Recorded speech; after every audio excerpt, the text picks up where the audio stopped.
Hello, friends.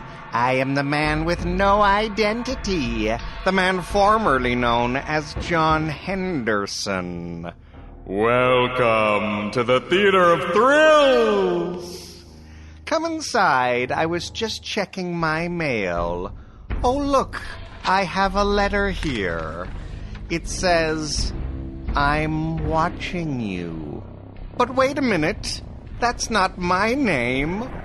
Your name is on this letter. And what's more, it was delivered COD. Corpse on death. Tonight's episode is The Mysterious Traveler. Death writes a letter. Enjoy.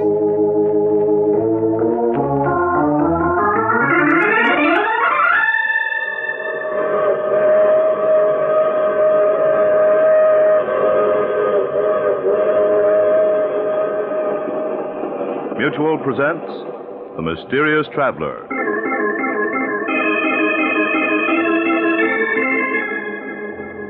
This is The Mysterious Traveler, inviting you to join me on another journey into the realm of the strange and terrifying.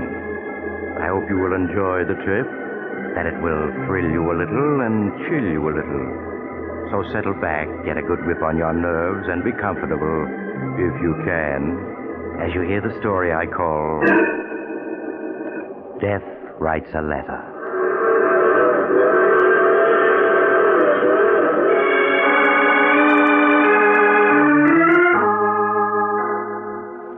My story begins last summer in the townhouse of Martin Drake, a well-known financier. Martin is deep in argument with his older brother, John, as his daughter, Susan, enters the room unnoticed. John, how can you possibly believe in such things? Spiritualism, nonsense is a better word for it. To a skeptic, everything is nonsense. But if you'd seen and heard what I have, you too would believe. Hello, Father. Uncle John. Hello, Susan. I see you two are up to your old arguments. Well, your father's a very stubborn man, Susan. Well, I may be stubborn, but I'm no fool. Imagine believing in spiritualism, telepathy, and all that Tommy rot. I believe in spiritualism, Martin, and that the living can communicate with the dead. And nothing you can say will swerve me from my beliefs. Uncle John, in all these years you've been studying spiritualism, have you ever been able to communicate with Aunt Judith? No, Susan, I haven't. But there have been times late at night when I've all but broken through the barrier that separates us. Oh, I give up. There's no use in arguing with a man who has an obsession. Oh, that's fine, Father. Now the three of us can go into supper. Oh, I'm sorry, Susan, but I can't stay for supper. Oh, why not? I have an appointment with an onoricritic. A what? An onoricritic, a man who's an interpreter of dreams. John, good grief, don't tell me you believe in that, too. Why not, Martin? For years, psychoanalysts have interpreted dreams in an effort to help their patients. The subconscious minds of the living can sometimes bridge the vast gap of death. Now, John, I'm warning you, if you don't give up this obsession of yours, there's no telling how you'll end. I know you think I'm cracked, that all the years I've spent studying spiritualism have been wasted, but you're wrong. The living and the dead can communicate with each other, and someday you'll realize I'm right. Now, I really must be going or I'll be late. Well, Uncle John, you will drive up to the country with Father this weekend, won't you? Oh, are you opening the summer place? Yes, I'm driving up tomorrow to open the house and engage some servants. Well, I'll try my best to join your father this weekend. Oh, that's fine. Don't bother showing me the door. Good night. Good night, Uncle John. Good night. To think that anyone in this day and age still believes in spiritualism, particularly your Uncle John, it's incredible. I don't know, Father. Uncle John seems so sure of himself that sometimes I feel he may be right. Oh, Susan, that's nonsense. But look, Father, if it's all nonsense, why should Uncle John believe in it? You yourself have often said he's the most brilliant man you know. And he is. It's just that, well, we all have our eccentricities, and John's is spiritualism. Until his wife died 5 years ago, he was just as sane as you or I. No living person has ever communicated with the dead, and none ever will.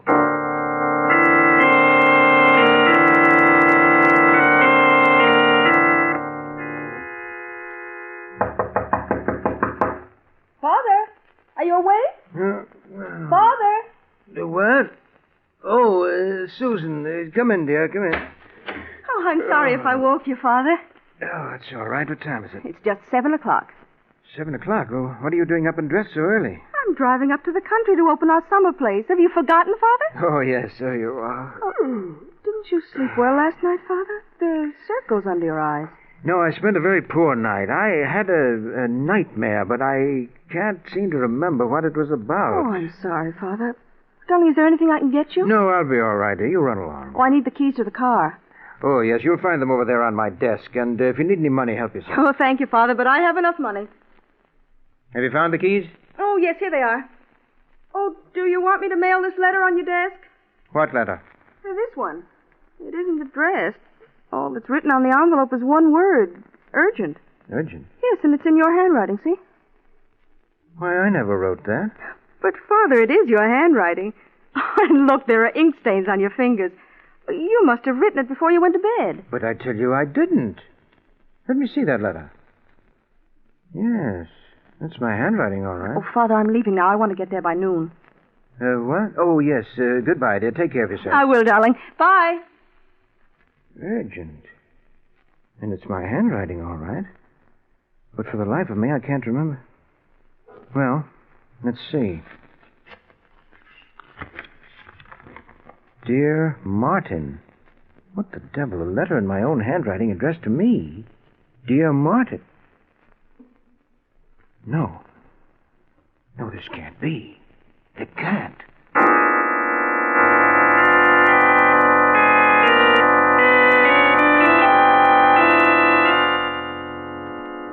Martin, is anything wrong? I came as quickly as I could. You sounded so upset over the phone. Dr. Warren, I'm afraid my mind is giving way. You, Martin? You're the last person in the world to become unbalanced. Well, that's what I thought until I read this letter. Letter? Yes, and it's in my handwriting, so I must have written it. I'm afraid I don't understand. When I woke up an hour ago, this letter was on my desk. I could see it was my handwriting, and yet I don't remember having written it. You don't remember having written it? No, and yet I must have. There are still ink stains on my fingers. Martin, none of this makes sense. Yes, I know. What's in the letter? I'll read it to you. Dear Martin. Wait a minute. You mean it's in your handwriting, but it's addressed to you? Yes, but it's signed with the name of my brother John. Signed by John. In your writing? Exactly. You better read me that letter. Maybe then I can understand this. Dear Martin, this letter will undoubtedly give you quite a shock. But after you finish reading it, I'm quite sure you'll understand why it was written. After I left Susan and you a few hours ago, I went to keep my appointment with the dream interpreter I'd spoken to you about.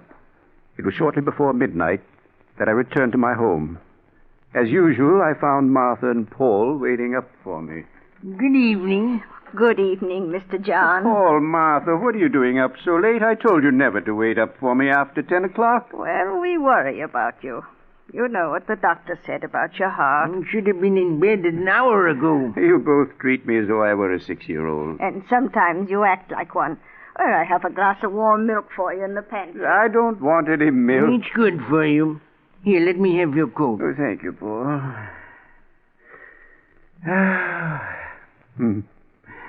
It feels good to be home, sitting in the chair before the fire.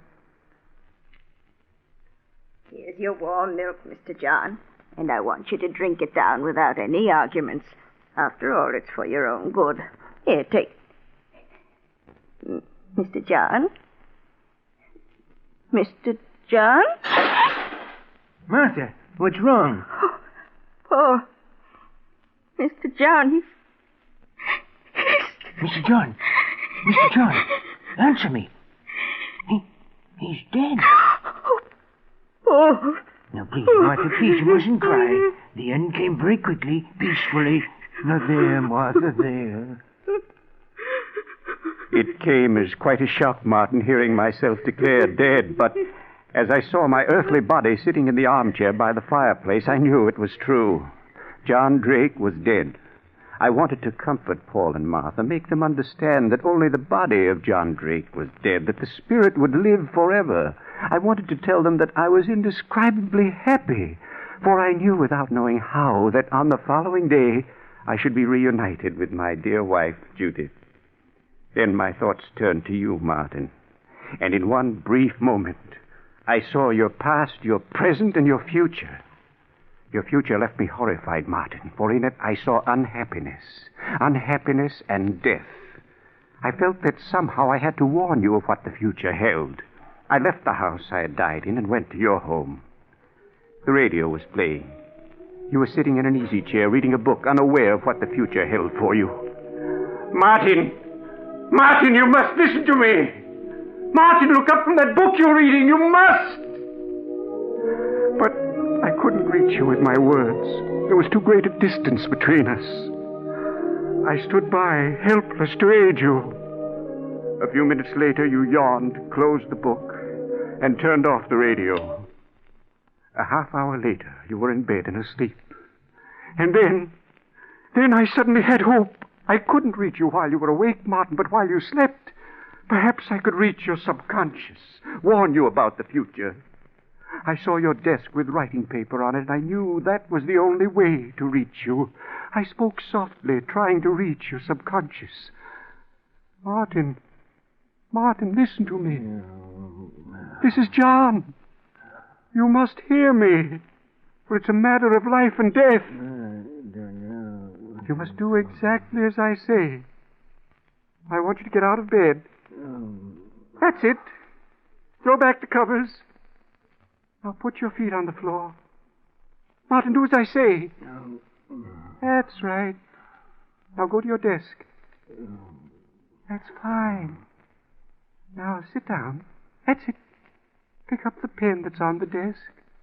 Martin, pick up the pen. That's right. You picked up the pen and began to write as I dictated. Everything up to this point explains how this letter was written. And now, the reason for it. In looking into the future, I was horrified to see that Susan would die the night of June 7th, 1947, at exactly 6 o'clock. That means you must act swiftly, Martin, for she has less than 24 hours to live. If you don't, she will be found frozen to death. As for yourself, I see you dying as the result of an accident in a small, roughly furnished room. In this room is a desk calendar, and the date it shows as you lie dying is September 3rd, 1947. Martin, the love I bear you and your daughter has reached out from another world to warn you against the future. I pray that you will act upon this information and save yourselves. Your brother, John. That's the most extraordinary letter I ever heard. Well, what do you make of it, Doctor? You sure this is your handwriting? Certain of it. And then there are these ink stains on my fingers. Yes. It's amazing. It's obvious that I wrote this letter last night in my sleep. What upsets me is the content of the letter. The things I wrote are so fantastic that I'm afraid I may be losing my mind. No. I'm quite sure you're sane, Martin. Well, then how do you account for my writing such a fantastic letter even in my sleep? Has it occurred to you that this fantastic letter, as you call it, may not be fantastic? What? Now, Henry, you're not trying to tell me that you believe that this letter is true. That my brother John did die last night and came here to... Surely you don't believe in all that Tommy rot. Then your explanation for that letter is that you wrote it while having a nightmare? Well, of course. What other answer could there be? It's ridiculous to think that you, a man of science, could attach any credence to this letter even for a moment. You amaze me. There have been many phenomena in history. Phenomena that never could be explained. Not even by science. Oh, you're almost as bad as my brother. Soon you'll be telling me that you, too, believe in spiritualism. Have you called up your brother this morning? Why, no. Why should I have? Oh, you think he may have died last night as he wrote me in this letter? Doctor, I think you'd better see a doctor. I suggest you call your brother. Well, all right, I will, just to show you what a fool you are for believing even for a moment that there can be anything to this letter. Why, when John was here last night, he looked just as healthy as... Hello, Paul. This is Mr. Drake. Is my brother there? The what? Last night, after he returned home. I see. Thank you, Paul. He is dead, isn't he? Yes. Paul said that he died last night. If your brother died last night, then this letter must have been written by him through your subconscious after... No, that can't be. What you're saying is madness. The dead can't communicate with the living. Yeah, but in this letter, your brother speaks of his death last night and goes on to tell My about... brother couldn't have written that letter through my subconscious. Such things can't happen. I wish I felt as certain as you do. What about this part of the letter? In looking into the future, I was horrified to see that Susan would die the night of June 7th, 1947, at exactly 6 o'clock in the evening. That means you must act swiftly, Martin, for she has less than 12 hours to live. If you don't, she'll be found frozen to death. And that proves how fantastic the whole letter is. Today is June 7th, and outside it's like summer. How could Susan possibly be frozen to death? I don't know, Martin. But if Susan were my daughter, I think I'd want to be with her tonight at 6 o'clock. You'd never be able to forgive yourself if anything would have happened to her. I'll go with you if you like. Oh, very well. But mind you, I still don't believe that John wrote this letter through my subconscious.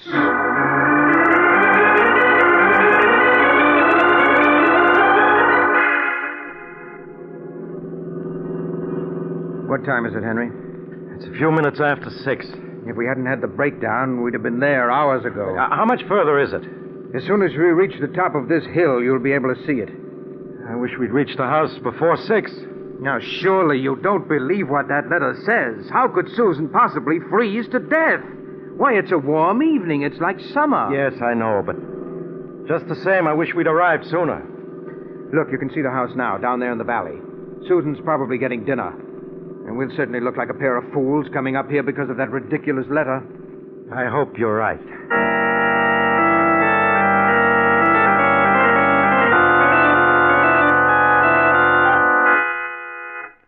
Henry, Susan isn't in her room. She isn't? No.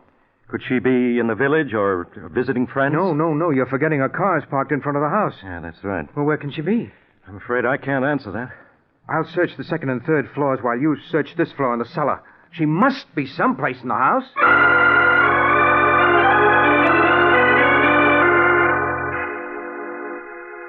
Henry, where are you? Down in the cellar, Martin. I searched every room on the second and third floor, but I couldn't find a sign of her. I found her, Martin. You found her? Well, where is she? Susan. You must prepare yourself for a shock. Shock? Martin, listen to me. I found her in the cold storage room, frozen to death. No. She can't be dead. But she is, Martin. From what I could make out, she turned on the freezing system full and then went inside to store some meats, probably right after she got here. While she was in there, the door slammed shut and locked her in. Oh, Susan. If only I'd gotten here in time.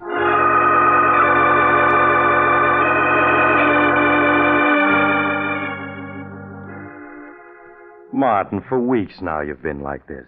Now you must get hold of yourself. You'll break down. You did everything you could to save Susan. No, that's just it. I didn't.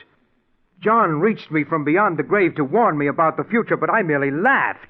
Had I heeded his letter, Susan would be alive today. But, Martin, you did try to get there in time. It wasn't your fault the car broke down. Yes, but if I'd believed in the letter, I'd have hired another car and kept going instead of waiting for my car to be repaired. You know, I've been thinking...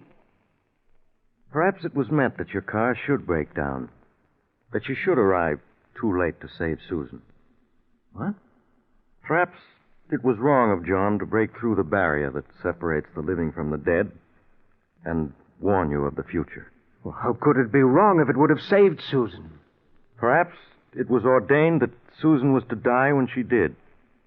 And that's why the car broke down. No. I could have saved her if only I'd hired another car and rushed on to my country home.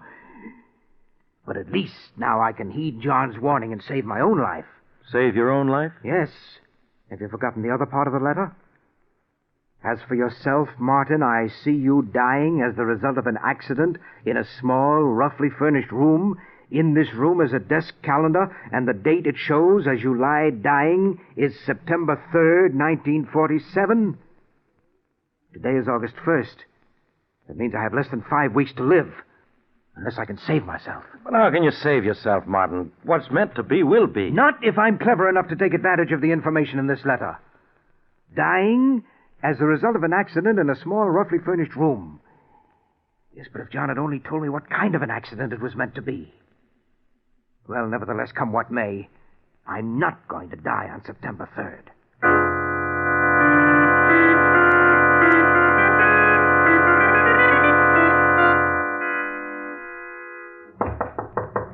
Just a minute.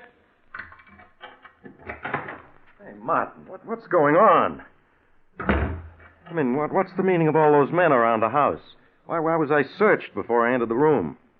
Henry, do you know what the date is?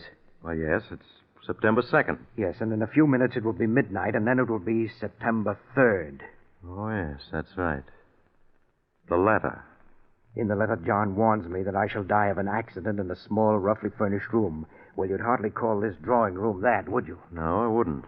It's my intention to remain in this room until tomorrow is past. Now, Henry, would you mind keeping me company for the next 24 hours? No, Martin, not at all. See, I've taken every possible precaution to prevent an accident from occurring. I've removed everything from this room but that sofa, chair, and table. And I have food in here to last me for several days. I have guards around this house and outside this room to prevent anyone from entering for the next 24 hours. It certainly sounds as though you've taken every precaution. Yes, I've done everything I could think of. Henry, do you hear that? It's just midnight. September 3rd is here.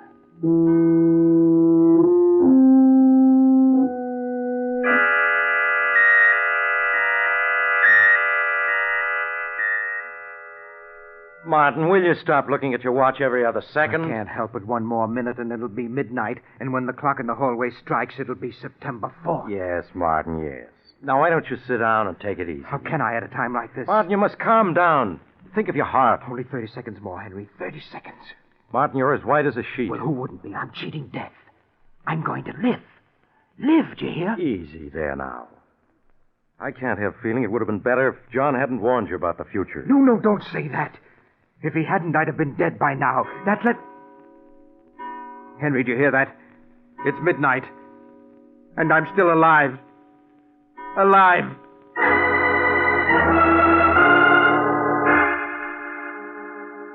For some weeks, Martin Drake was a sick man as the result of the strain he'd undergone. But with the coming of fall, he was well on the road to recovery. It was in late autumn that he invited Dr. Warren to go hunting with him in Maine. Day after day, the two men, with their guide, roamed the woods. The exercise and outdoor life did Martin a world of good, and he was soon his former self, both physically and mentally. It seems to be getting much colder, doesn't it? Yes, it feels very much like snow. I think it'll hold off for a while yet. Would you like to do a little more hunting, Mr. Drake? We still got a couple of hours till it gets dark. Yes, I wouldn't mind. How about you, Henry? Well, by all means. Maybe we'll come across that buck we spotted this morning. Yes, he was a big fellow. Where'd I put my rifle? Here it is, Mr. Drake, under the tree. Oh, yes, so it is. Here's your rifle, Doc. This rifle of mine... Oh! Martin, what happened? Good grief, he shot himself, Doc. Martin, are you badly hurt? The gun went off when I picked it up on my shoulder. Easy now, while I have a look at it. Oh. Is it bad, Doc? Oh. No, not bad. We must get him to a shelter and stop this bleeding. Ed Tolliver's place, about a quarter of a mile from here, Doc. All right, give me a hand. We gotta get him there at once.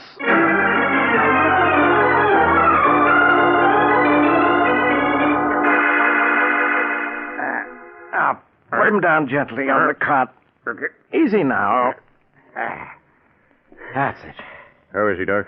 Think he'll pull through? Yeah, of course. He's just fainted from the pain and the loss of blood. Now, let's see. Sure is a nasty wound. Yeah. Fortunately, the bullet went on through his shoulder. I won't have to probe for it. Oh. What are you going to do to him, Doc? Well, first I'll have Henry, where am I? Now, just lie still, Martin. We brought you to this shack where I can fix you up. Oh, my shoulder hurts. It'll be all right now once I get the bullet wound cleaned up. Pete, put my medical bag on this desk here. Open it, will you? Sure, Doc. Will you have to probe for the bullet? No. Fortunately, it went right through. All I have to do is clean the wound. It may hurt a bit, Martin. That's all right, Henry. Go ahead. Maybe you better turn your face away from me so you won't see what I'm doing. Sometimes it's easier that way. Concentrate on the desk over there, huh? All right. Pete, hand me that tube of sulfur powder. Yep. Also the... Henry! What is it, Martin? That calendar. What calendar? There on the desk. Don't you see? Yes. Do you see what date it has? September 3rd. I guess that's the day Ed Tolliver went back to the city. September 3rd. Oh, Martin, you mustn't get excited. Do you remember what the letter said? Henry, this is it. Oh, Martin, no. You'll be all right if only you'll I count. had an accident. This room is small, roughly furnished. And the desk calendar does show September 3rd, 1947. Henry, it's all as John said it would be. I haven't cheated death. He's here in this room. He's come to take me. He's come to... Doc, what's wrong? He's dead. Dead? But it was only a shoulder wound. You said he'd pull through. Yes, but I was wrong. Shock killed him. I guess nothing can save a man when it's ordained he die. Death came to Martin Drake as it was foredoomed to come.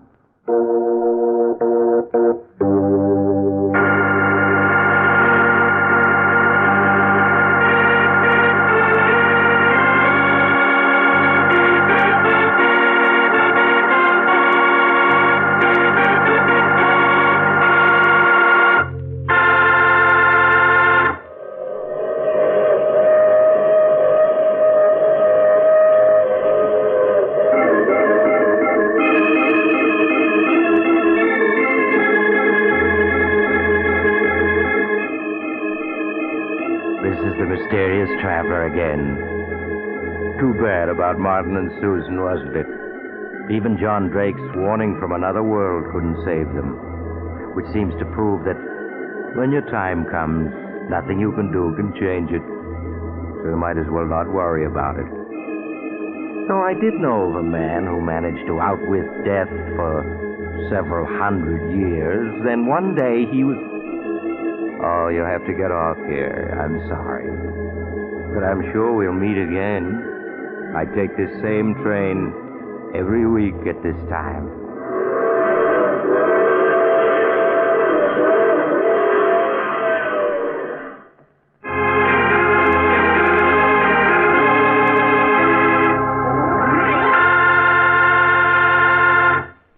You have just heard The Mysterious Traveler, a series of dramas of the strange and terrifying.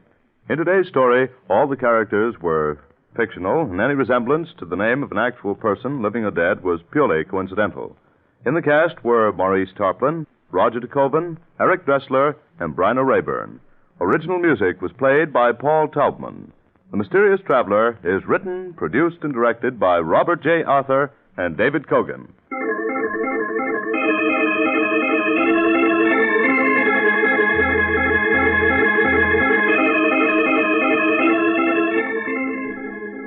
Listen next week to a tale titled Death is my co-pilot. Another Strange and Suspenseful Tale of the Mysterious Traveler.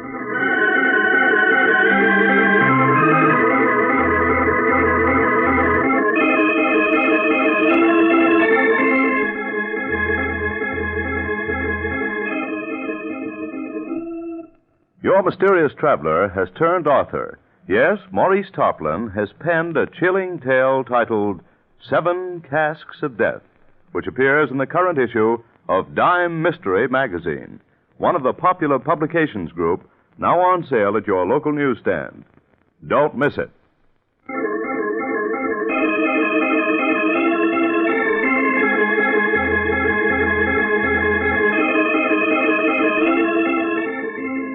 This program has come to you from our New York studios. Another program of tense and dramatic action will follow in just a minute. Stay tuned to the station for Official Detective.